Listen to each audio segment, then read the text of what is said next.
When I stepped into the bathroom, something shiny on the carpet caught my attention. It was just a flicker of sunlight sneaking in through the blinds and hitting at the right angle.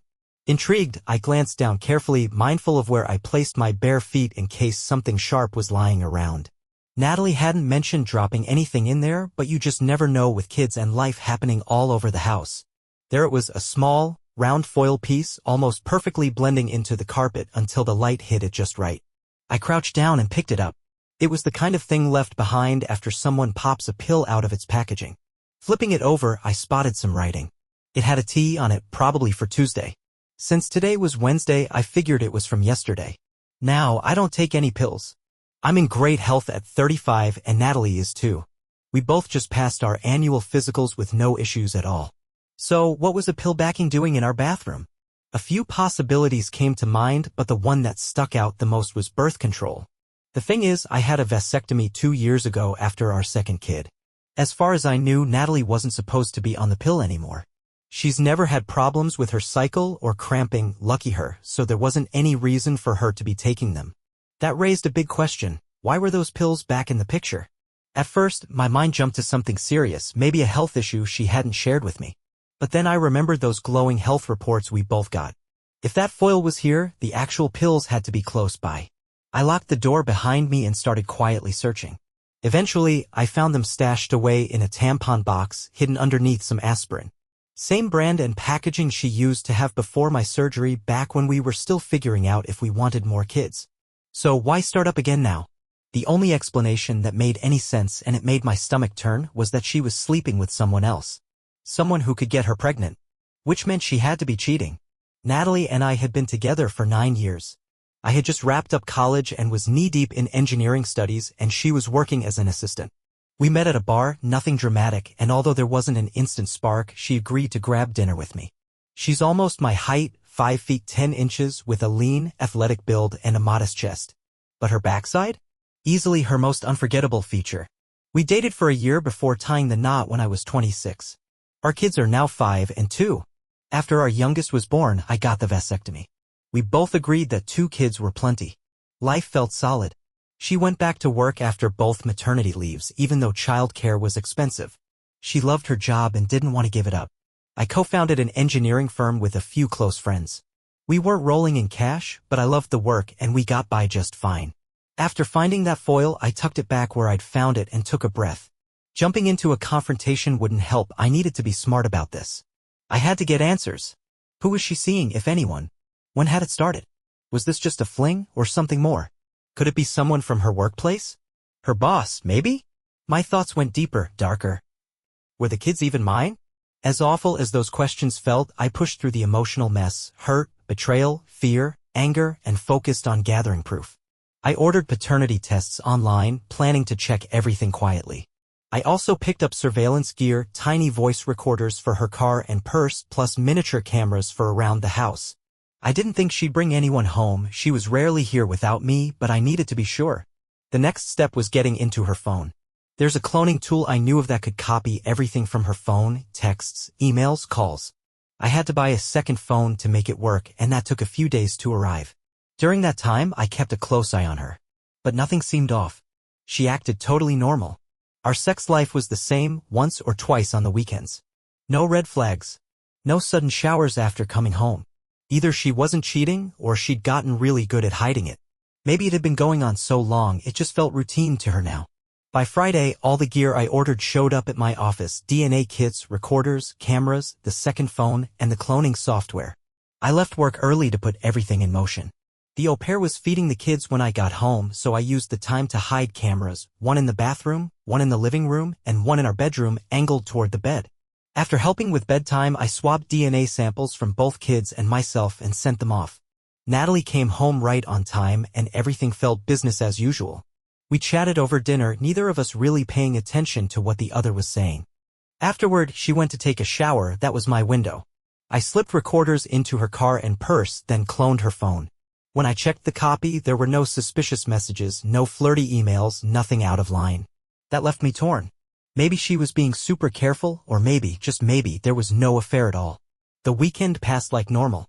Saturday and Sunday mornings we had our usual quiet moments before the kids got up. Everything looked fine on the outside. We spent the weekend together without any disruptions, which only confirmed my suspicion Natalie was taking the pills. The missing days on the strip lined up with our time together. On Monday, I told her I'd be working from home. As soon as she left for the office, I went straight for the flash drives from the cameras I'd set up and started reviewing the footage. The bathroom cam showed exactly what I expected. She took the pill. But it was the bedroom footage that caught me off guard. Saturday evening, while I was in the kitchen making dinner, she'd gone to shower in our room. During that time, she pulled out a second phone, not the one she normally carried, and started texting someone. She had it hidden in the vent. I checked the spot afterward and it was empty, which meant she only took it with her when she was heading out. That secret phone was the first real proof that something wasn't right. I kept digging and watched the next morning's footage. Sure enough, just before leaving for work, she pulled the phone from the vent and slipped it into her bag. That evening, when she got home and showered, her bag was empty again. Figuring she'd stashed the phone back in the vent, I waited until she was distracted and retrieved it from the vent in Sonia's room. I quickly cloned the contents and returned it before she noticed anything. Almost got caught, though. She came out of the shower and found me next to Sonia's bed, gently brushing her hair. "Everything okay?" she asked softly. I nodded. "Sometimes I just like sitting with one of them," I whispered. "Reminds me how lucky I am to be their dad." She smiled and gave me a teasing look. "You're such a sentimental old man. Come on, let's go before you wake her up." The next day, I finally opened the cloned phone and my world shattered. I just sat there, frozen in my office chair, tears running down my face. The intercom buzzed a few times, but I couldn't bring myself to answer. Eventually, my secretary Jenna walked in. She gave a light knock first, always polite, and then stepped inside. Jenna was all business, slim, red-haired, green-eyed, and always dressed with sharp, understated professionalism. She carried herself with a kind of calm maturity, older than her age, and our working relationship had always been strictly professional. I'd never crossed any lines, and she knew that. She once confided in me about another partner who made her life hell. He'd harassed her for months. She told me the only reason she stuck around was because I treated her with basic decency. That partner eventually gave me an ultimatum: fire Jenna or he'd walk. I chose Jenna.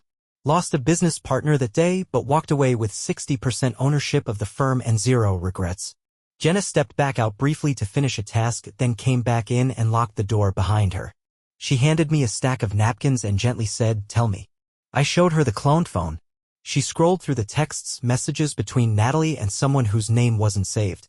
They'd clearly been together a while. The conversations were filled with plans, intimacy, inside jokes, details that proved this wasn't some one-time mistake.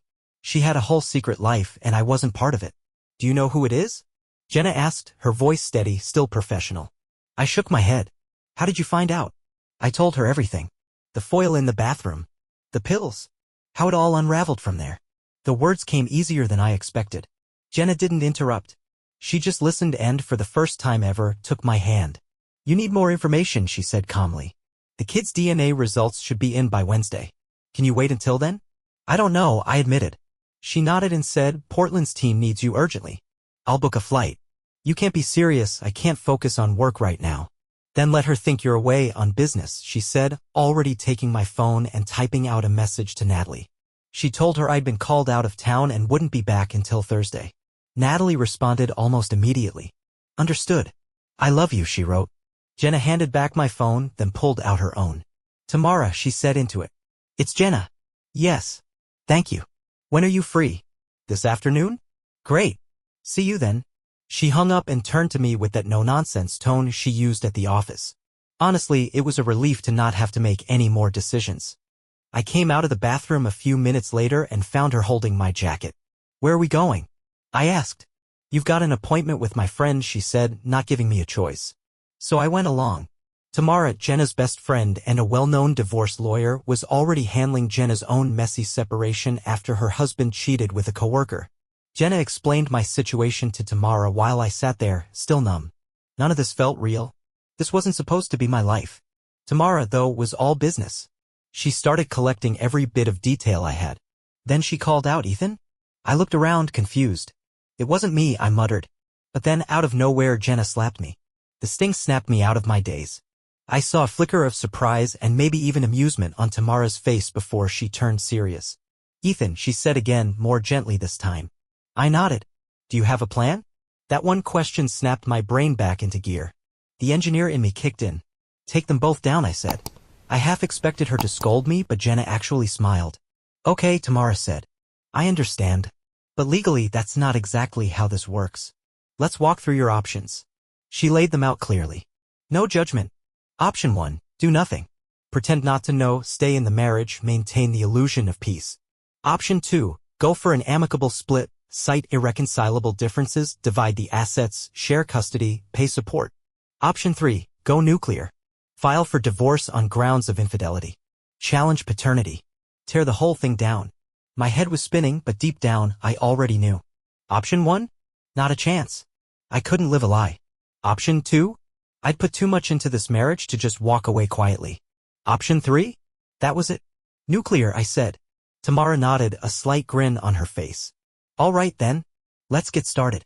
Tamara didn't waste time. Start watching your wife more closely, she said. We need to know who, when, and where.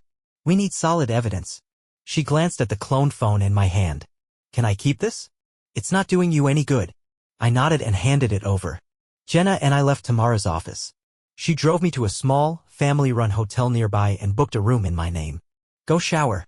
Order some food, she said, taking over like she always did at the office. I'll come back later with a few things for you. I moved like a robot, going through the motions, checking in, ordering room service, staring blankly at the muted TV. It all felt surreal. Like my whole world had collapsed in an instant. 9 years gone. Just like that. What hurt the most wasn't the betrayal itself, it was how blind I'd been to it. How did I not see this coming? Was it her boss? The one she always returned to work with after each maternity leave? She said she needed her career, her independence. But was that just a cover to stay close to him? I caught myself looking at the minibar. Tempted. That's when Jenna walked in. Don't even think about it, she warned. You need a clear head to plan. Drowning yourself in booze won't fix this. Plan? I scoffed bitterly. I had a plan. A good one. A wife. 2 kids. A future. Now I'm just some guy in a hotel room questioning if his kids are even his. She paused, studying me like she was assessing damage. Then she checked her watch and straightened up. All right, she said firmly. Pity party's over. Remember when we started the company? Nothing went according to plan back then either. This isn't a failed business pitch, Jenna, I muttered. No, she said, but it's the same principle. What's the one thing you always told me? What's it got to do with numbers? I don't know, I said tiredly. Everything. Exactly. Remember when the patent office lost our application and we still beat Headingley to market? Or when the bank nearly foreclosed on us because someone was pulling strings? Yeah, I said quietly. And did you sit down and give up? It was different then. How she pressed. Because back then I had something to fight for, I said. A family. Jenna didn't flinch. And you still do. Only now it's not just your wife and kids. It's 141 employees and their families who depend on you. If you crash and burn now, Natalie could take half the company, sell it to the highest bidder, and Headingley would own everything. I stared at her, letting the words sink in. She was right. I couldn't let my personal life ruin everything I'd built. Not for me, but for everyone counting on me. I nodded slowly, feeling the shift inside me. The fog cleared, replaced by something sharper. Resolve. I need to protect the company, I said. And my family, however that ends up looking. Jenna saw the change in me and gave a small, approving nod. That's the Ethan I need right now. The one who plans for the future. That night, we sat down and strategized. At first, I suggested selling my shares to the other partners, but Jenna immediately shot that down. They'll either screw it up or sell to Headingley. You need to stay in control. Instead, we decided on creating an offshore trust. I'd sell the company to the trust at full market value, stay on as CEO at a modest salary, and keep control while shielding the assets from local claims. On paper, I'd be a millionaire once the transaction was finalized. Next, we looked at personal finances. I planned to liquidate my 401k and access the equity from the house. Since I'd bought the home in my name back when Natalie wasn't working, it was time to reevaluate its position in the bigger picture. I started making a checklist. First call, Derek Collins, our company attorney. I needed to bring him in on the trust and the corporate restructuring. The next day, after Jenna left, I collapsed into bed and slept hard. I woke up to a message from Natalie asking why I'd left so suddenly. I replied, told her I'd be back Thursday, but left out any sweet words. No, I love you. No, miss you. Just facts. Jenna arrived early that morning. After a quick shower, we grabbed breakfast at a diner down the street. I didn't feel hungry, but I forced myself to eat. I needed to stay sharp. Derek has an opening at 10, she said between sips of coffee. But we should hit the bank first. Access your 401k, release the equity from the house. Consolidating everything makes sense, I said. But won't the court still be able to trace my assets? Won't I have to split them? Only if you still have them, she said with a sly smile. That's where Vegas comes in. Vegas? Once you pull your money, spend a week out there. Blow through it. Gambling, business expenses, bad decisions. Make sure it's all gone. When you file for divorce, you'll look broke, deep in debt. Foreclosure on the house. Minimal income. Unless the kids aren't mine, I added, my voice barely above a whisper. She nodded. If they are yours, put your 401k into a trust for their college. Natalie won't be able to touch it. And depending how this plays out, she might even owe you alimony. I hesitated. The DNA results might come today, I said, picking up my phone. I had the email with the tracking link, but I didn't open it. My hand froze. Can I? Jenna asked. I handed her the phone. She scrolled silently. I studied her face, searching for a reaction. After a moment, she looked up. Nothing yet, she said. They should arrive in the next 12 hours. Let's go, the bank should be open by now.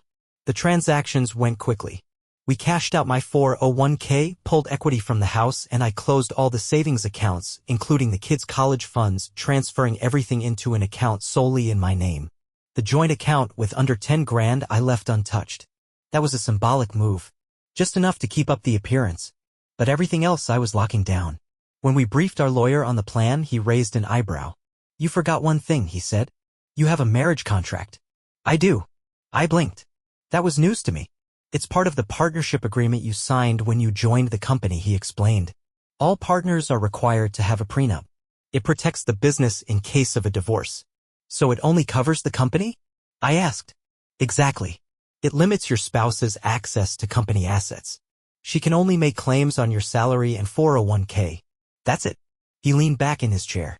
Now, I'm not here to critique your divorce lawyer's plan, but here's what I suggest. Take the equity you just pulled from the house and invest it into the company.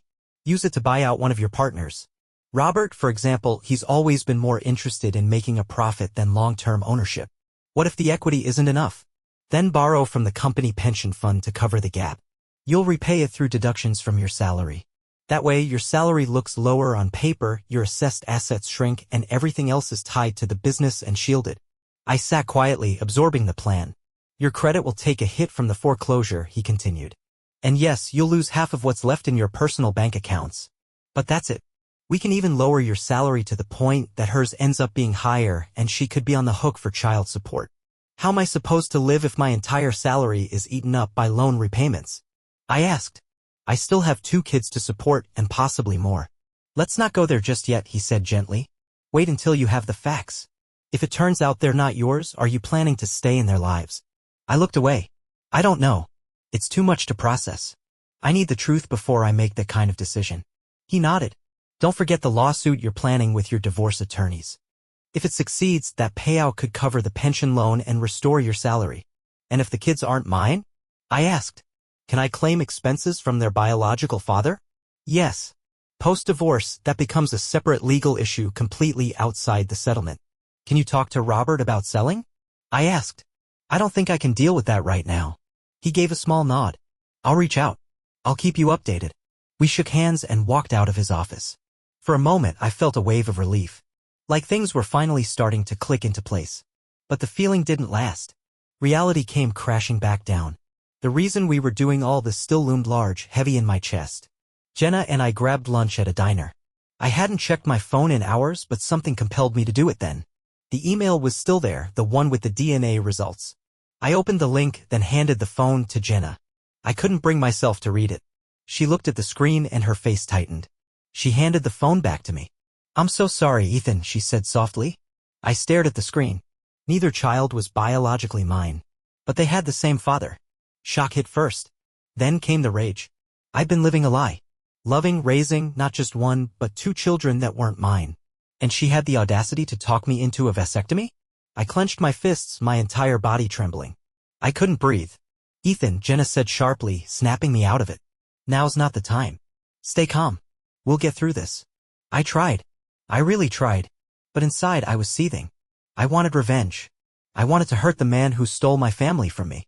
Jenna saw it in my eyes. She pulled me out of the diner. My phone just buzzed. It's Tamara, she said. She wants to see you. We headed straight to Tamara's office. Her expression was grim.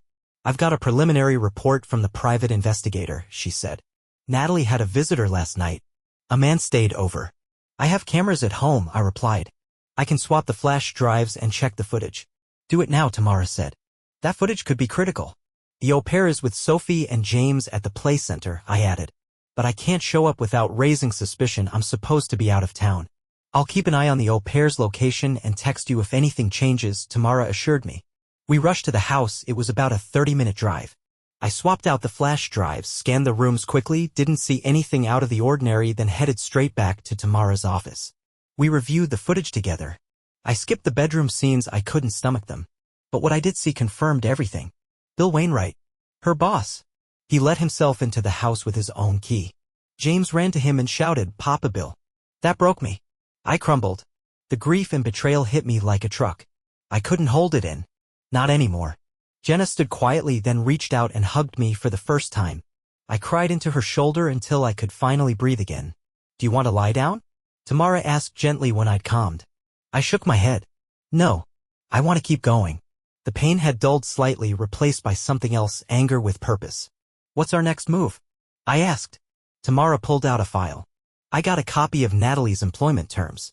There's an anti-fraternization clause in her contract. She's in violation, especially since the relationship is with a senior manager. That gives us grounds to sue.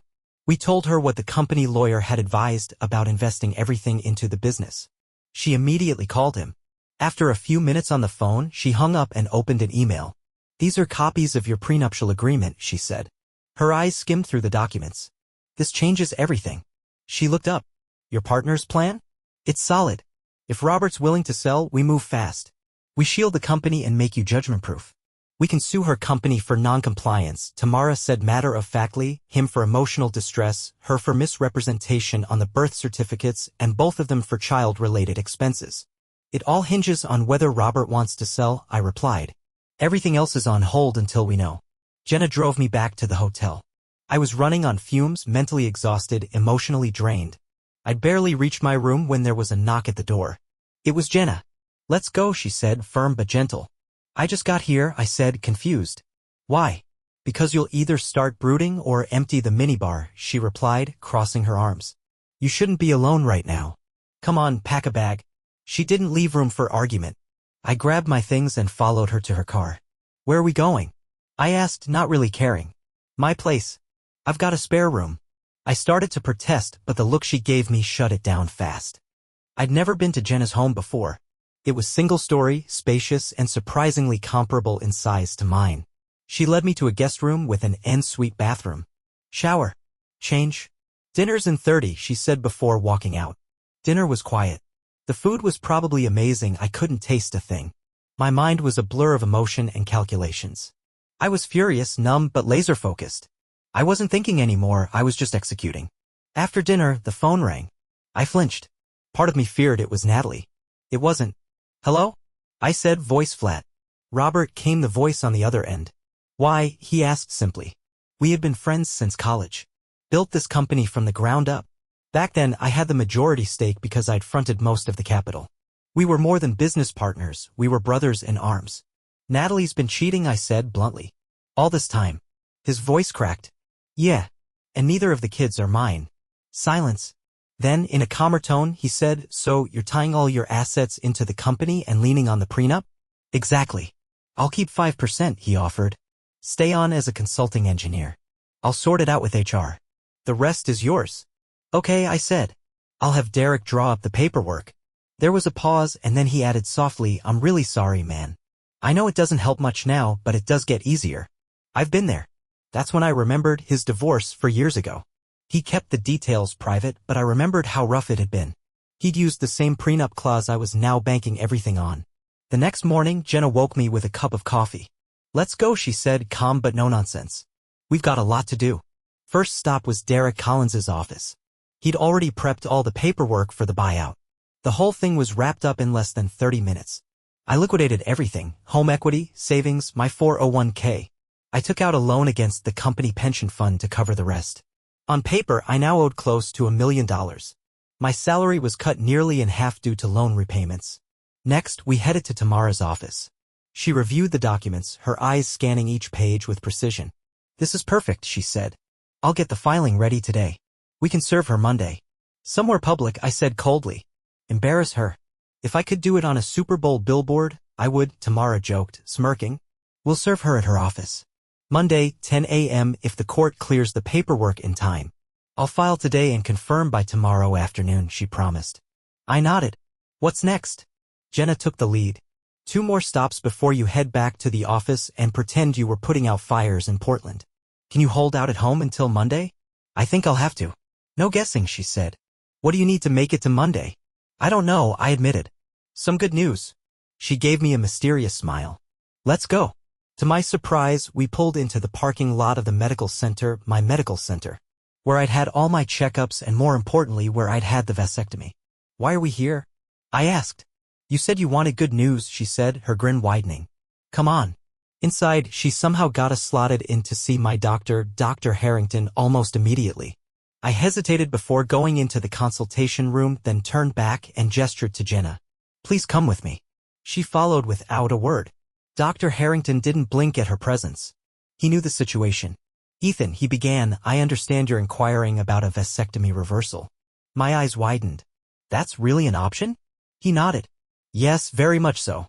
If it's been less than 3 years, there's around a 95% success rate. The surgery is a bit more involved, done under general anesthesia, but your chances of fathering children again are excellent." I looked at Jenna. She smiled. For the first time in days, something inside me flickered hope. Tears welled up. I wasn't even ashamed. "I know it's a lot to take in," Dr. Harrington said kindly, handing me a packet of information. "It's not covered by insurance, but everything you need to know is here. If you want to proceed, we can schedule the necessary tests." Jenna took the paperwork. "Thank you, doctor," she said. "We'll be in touch." She stood and I followed her out of the clinic. The air felt lighter somehow, like the weight I'd been carrying had shifted just enough for me to breathe. "Is that good news enough for you?" Jenna asked softly, giving me a small smile. I didn't respond with words. I just hugged her impulsively, tightly, grateful beyond what I could express. "Thank you," I murmured into her hair, then stepped back quickly, embarrassed. "I'm sorry," I added, not sure for what exactly. "It's okay, Ethan," she said, her voice warm, grounding. We got into her car. "1 more stop," she said. "Then it's back to the office." I hadn't expected the destination. Bill Wainwright's house. Over the years, I'd been there a handful of times, company parties, occasional dinners when Natalie worked for him. It was in a gated community just outside the city, the kind of place that screams money and careful landscaping. Stephanie, Bill's wife, answered the door. She greeted us like she'd been expecting us, no hesitation, no questions. She led us into what looked like Bill's home office. It was all leather chairs and heavy wood furniture. "How can I help you?" she asked, looking directly at me. I hesitated, trying to find the right words. Eventually, I just asked, "Did you know?"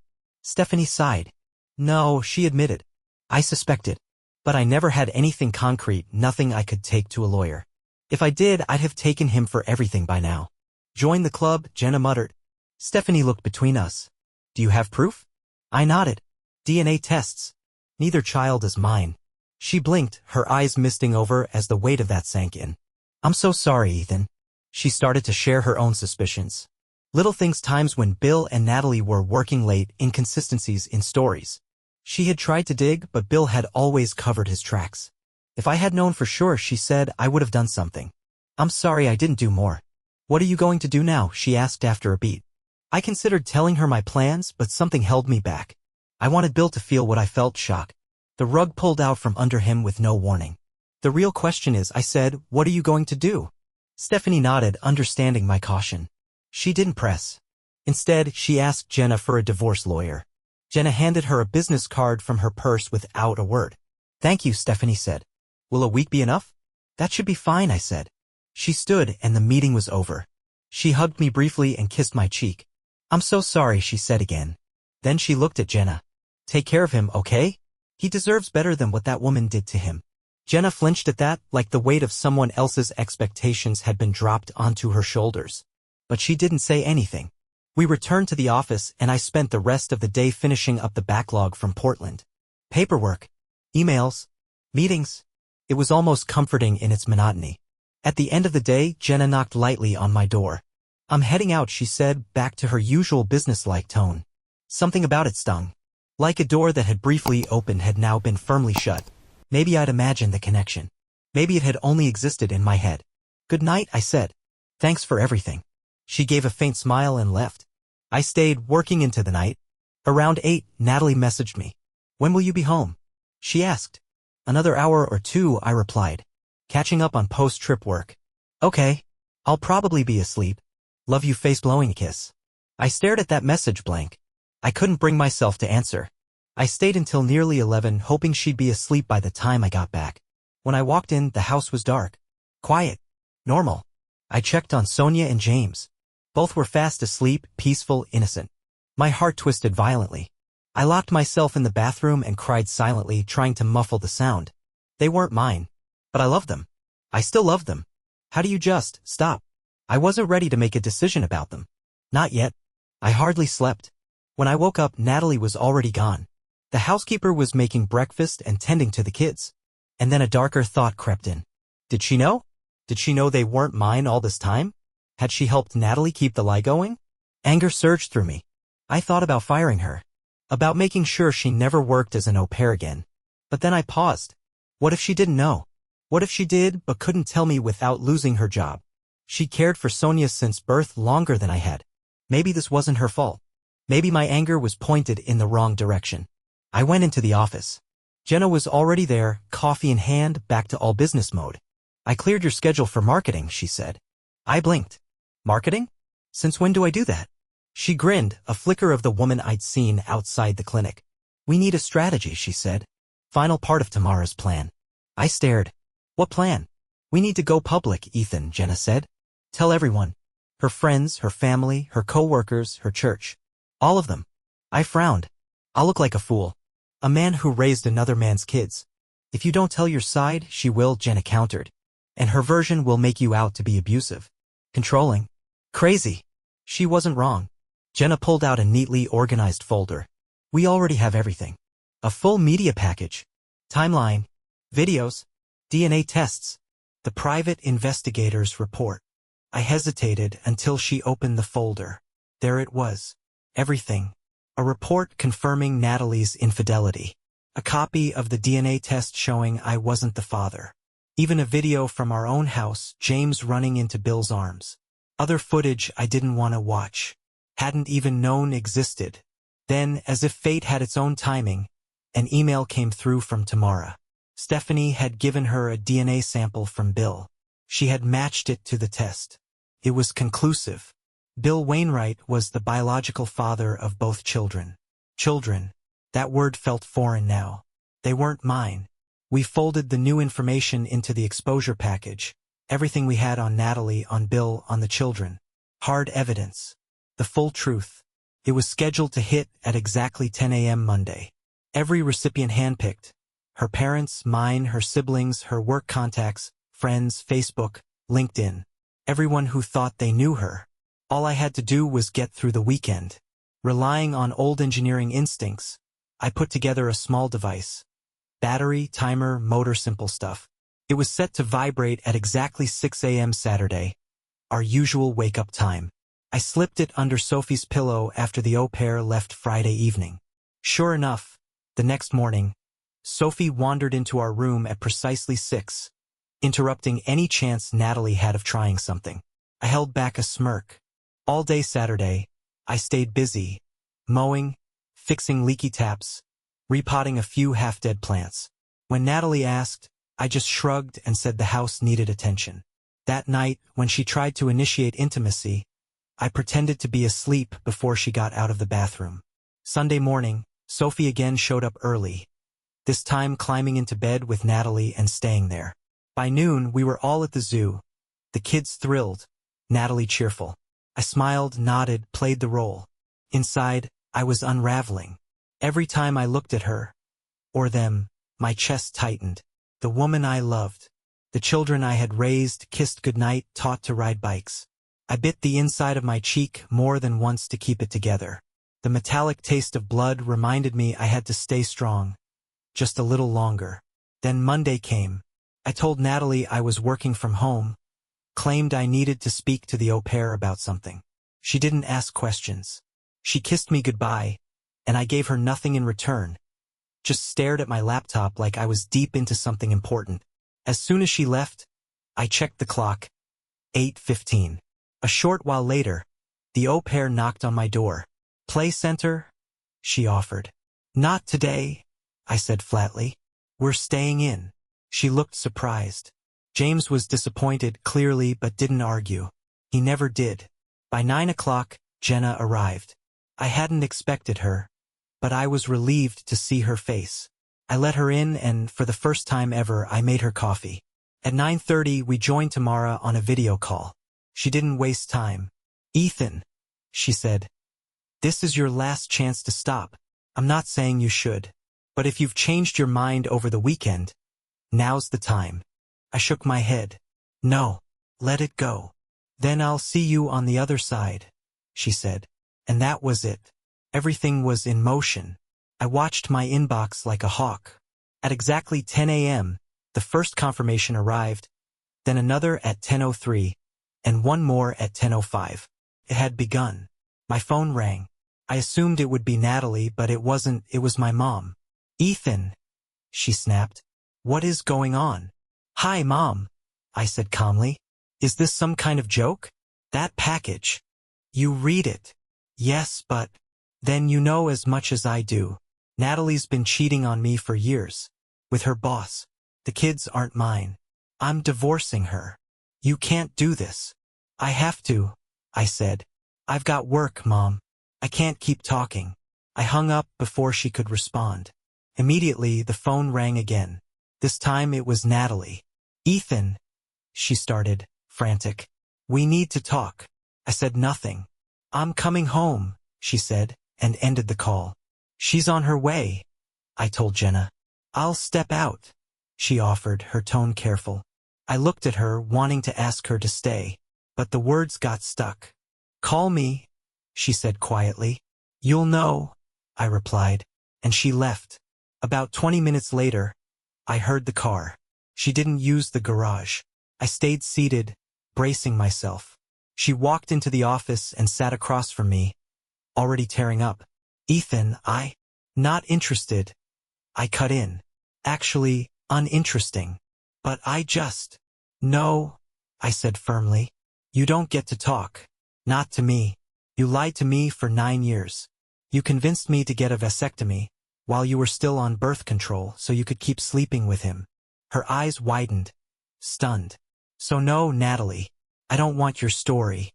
My lawyer's card is in the envelope you were served this morning. If there's anything I need to know, tell her." "What about the children?" "What children?" I snapped. "I don't have children. And if it were up to you, I never would have. I could ask why you did this to me," I continued, "but I won't. Because I don't want to hear one more lie. I don't want your excuses. I want this to be over." I walked to the door and called the au pair in. She was hovering just outside. "You're fired," I said bluntly. "Effective immediately." "Leave?" "What?" she gasped. "Why?" "Because you covered for her." I pointed to Natalie. "You knew about the affair. I don't know if you knew the kids weren't mine, but you knew what was happening. I have video of you talking to Bill. You're done." "Ethan," Natalie tried to interject, "you can't fire her. I pay her." The au pair turned to Natalie, relief on her face. "Fine," I said. "I've already contacted the agency. Told them you were complicit in an extramarital affair. If Natalie wants to keep you, she can hire you privately. That means no agency support, no vacation time, no health insurance, no pension, no references. Just her. Good luck." The girl paled. She knew what that meant. Agencies talk. She'd be blacklisted.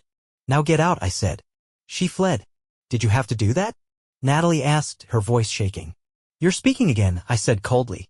"I told you I don't want to hear it. What I do want," I continued, "is for you to pack your things, take your kids, and get the hell out of my house." "This is my home too," she argued. "No," I said, voice rising. "It's not. The deed is in my name. Until the courts say otherwise, get out." Just then James appeared in the doorway. "Mommy," James said softly. Sonia fell. Natalie stood, stunned, tears streaming down her face as she rushed over to her daughter. I didn't follow. I closed my office door behind me and stayed put while she gathered their things. A few minutes later, she came back, holding Sonia in her arms.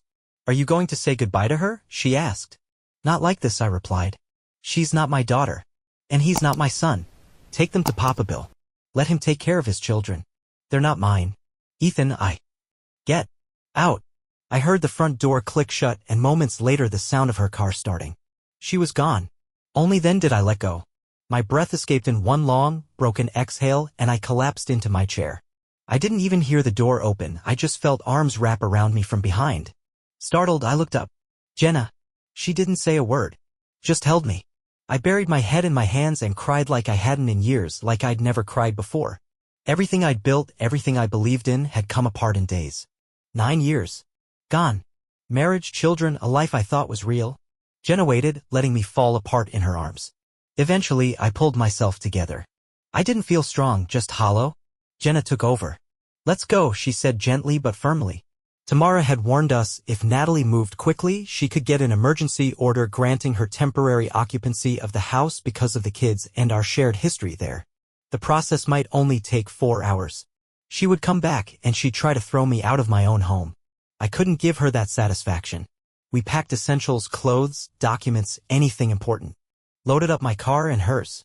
No idea where I'd stay, but we couldn't wait around. Our first stop was Tamara's office. Later that afternoon, she called with an update.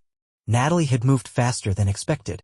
She'd been granted temporary occupancy of the house and a restraining order that kept me 100 meters away. If I needed anything from my own home, I'd have to go through her lawyer and pay for the process myself. And just like that, I was legally exiled from my own life. Jenna offered me her spare room. That's where I ended up, my clothes in her closet, my papers filed neatly in her home office. It felt surreal. 1 week after Natalie filed for divorce, I was living in Jenna's house like some lost relative. We slipped into a quiet routine. I worked during the day. At night, we ate together. I slept in the guest room. She brought me coffee in the morning. Made breakfast. We drove into the office like always. She was professional, kind, but distant. The only time she broke that wall was when I had another emotional crash at her place and she hugged me until I calmed down. There weren't many smiles. Not then. Monday morning, we met with the legal team from Natalie and Bill's company. I barely followed the details. Apparently, the claim we filed was for more than the company could cover, even with their insurance, which was capped at $1 million. Their lawyers were stiff, corporate. Tamara, though, looked pleased. What's your proposal? One of them asked. Immediate and permanent dismissal of the senior member involved, Tamara said coolly, with full loss of pension benefits. And Natalie stays on for a minimum of 3 years with a payout of $1.5 million. My eyes glazed over. I stopped listening. I didn't care about the negotiations, I just wanted it all to be over. Eventually, they agreed. My portion was $750,000, not as much as I'd hoped, but enough to repay most of my debt to the pension fund. Funds will be released after the divorce is finalized, Tamara said, and they nodded. Later that day, we met with Bill Wainwright's legal team. When I left that office, I had another $500,000 in my account. That was enough to pay back the rest of the pension loan and have something left over. Last meeting of the day, Natalie's lawyers. She was there. She didn't look at me when I entered. Jenna and Tamara sat beside me, flanking me like sentries. The financial demands in the divorce petition are excessive, her lawyer began, given your client is CEO and majority shareholder of a company worth approximately $20 million plus personal savings, assets, equity. Tamara cut in. Per the prenuptial agreement, which was signed by all parties, the business is not divisible in divorce. My client recently invested heavily in another venture, draining his personal savings, 401k, and equity. He also borrowed from the company's pension fund and has taken a reduced salary. As it stands, he earns less than your client. We're seeking interim support until he stabilizes. What about the children? The lawyer asked. DNA results confirm my client is not the father, Tamara said. Furthermore, your client falsified birth records to name him as such. We are pursuing damages for coercing him into surgical sterilization under false pretenses. She slid over another stack of papers.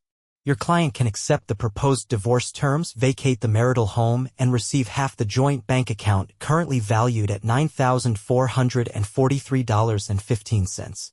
The lawyer looked over the documents, then glanced at Natalie. Finally, he looked at me. Ethan, Natalie said quietly. Please. 9 years, I said, my voice low but steady. 9 damn years. Day after day, you lied. You let me love them like they were mine. She looked down. There's nothing you can say that I want to hear. She nodded slowly, reached for the pen, and signed. I wasn't there when Natalie moved out of our home. Instead, I received formal notice, restraining order lifted, house transferred to me. There was a strange finality in the paperwork. For a while, I considered moving back in, reclaiming it as my space.